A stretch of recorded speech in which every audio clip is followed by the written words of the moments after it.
आप सभी का स्वागत है हमारे YouTube चैनल शिव शक्ति धारा। चलिए प्रारंभ करते हैं सोमवार व्रत कथा। एक साहूकार बहुत धनवान था। उसको धन आदि किसी बात की कोई कमी नहीं थी, परंतु पुत्र न होने के कारण वह अत्यंत दुखी था। वह इसी चिंता में रात दिन रहता था और इसलिए वह पुत्र की कामना के लिए प्रति सोमवार शिव जी का व्रत और पूजन किया करता था। सायंकाल को शिव जी के मंदिर में जाकर दीपक जलाया करता था। उसके इस भक्ति भाव को देखकर एक समय श्री पार्वती जी ने शिवजी महाराज से कहा, हे महाराज, यह साहूकार आपका अनन्य भक्त है और सदैव आपका व्रत और पूजन बड़ी श्रद्धा से करता है।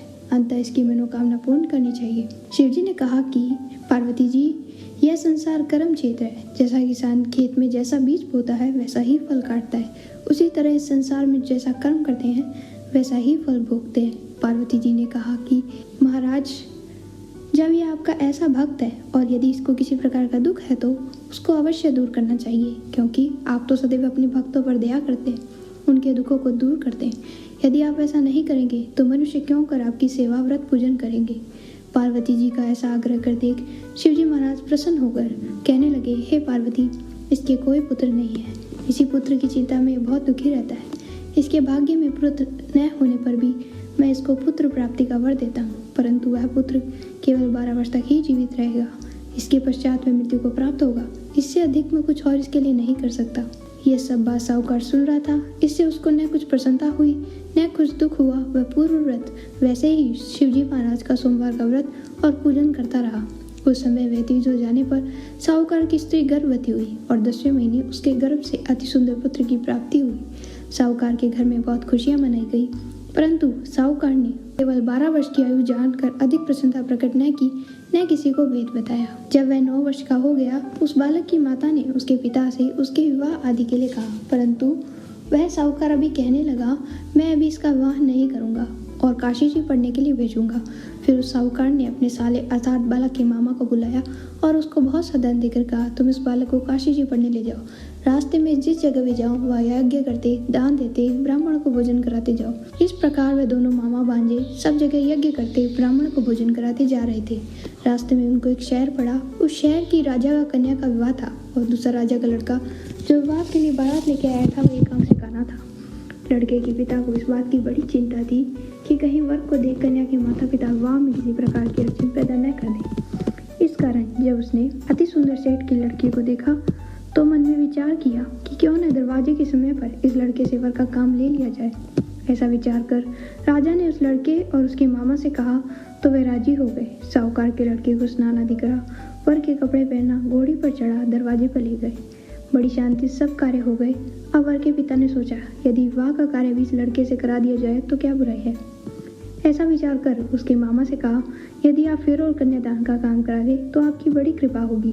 हम इसके बदले आपको बहुत सा धन देंगे। उन्होंने स्वीकार कर लिया। विवाह का कार्य बहुत अच्छी तरीके से हो गया। परंतु जिस समय लड़का जाने लगा तो उसने राजकुमारी की चुंदरी के पल्ले पे लिख दिया कि तेरा विवाह तो मेरे साथ हुआ है, परंतु जिस राजकुमार के साथ तुमको भेजेंगे वह एक आंख से काना है और मैं तो काशी जी पढ़ने जा रहा हूँ। उस राजकुमारी ने जब अपनी चुंदरी पर ऐसा लिखा हुआ पाया तो उसने राजकुमार के साथ जाने से इनकार कर दिया। कहा कि मेरा पति यह नहीं है, मेरा विवाह इसके साथ नहीं हुआ है, वह तो काशी जी पढ़ने गया है। कुमारी के माता पिता ने अपनी कन्या को विदा नहीं किया। उधर बारात वापस चली गई। सेठ का लड़का और उसका मामा उसी प्रकार काशी जी पहुंच गए। वहां जाकर उन्होंने यज्ञ करना, लड़के ने पढ़ना शुरू कर दिया। जब लड़के की आयु 12 वर्ष की हो गई तब एक दिन उन्होंने यज्ञ रच रखा था कि उस लड़के ने अपने मामा से कहा, मामा जी, आज मेरी तबीयत कुछ ठीक नहीं। मामा ने कहा, अंदर जाकर सो जाओ। लड़का अंदर जाकर सो गया और थोड़ी देर पश्चात उसके प्राण निकल गए। जब उसके मामा ने आकर देखा तो वह मुर्दा पड़ा था, तो उसको उस बात का बड़ा दुख हुआ और उसने सोचा, यदि मैं अभी रोना पीटना मचा दूंगा तो यज्ञ कार्य अधूरा रह जाएगा। अंततः उसने जल्दी से यज्ञ कार्य समाप्त करने के पश्चात ब्राह्मणों के घर जाने के पश्चात रोना पीटना आरंभ किया। संयोगवश उस समय शिवजी महाराज और पार्वती जी उधर से जा रहे थे।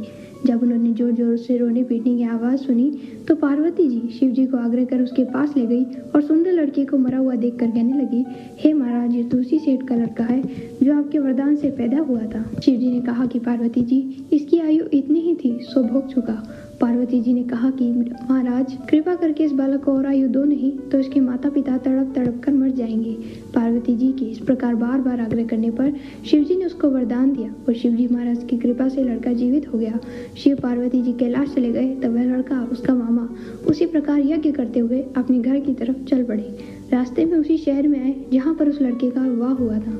वहाँ पर आकर जब उन्होंने यज्ञ करना आरंभ कर दिया तो उस लड़के के ससुर ने उसे पहचान लिया और अपने महल में लाकर उसकी बड़ी खातिर की, साथ ही बहुत सा धन दिया और दासियों सहित बड़े आदर सत्कार के साथ अपनी लड़की और जमाई को विदा किया। जब वह अपने शहर के निकट आए तो उसके मामा ने कहा, पहले मैं तुम्हारे घर जाकर खबर कराता हूँ। उस समय उसके माता पिता अपने घर की छत पर बैठे हुए थे। उन्होंने यह प्रण कर रखा था, यदि हमारा पुत्र सकुशल घर आ जाएगा तो राजी खुशी नीचे आ जाएंगे, नहीं तो छत से गिरकर अपने प्राण दे देंगे।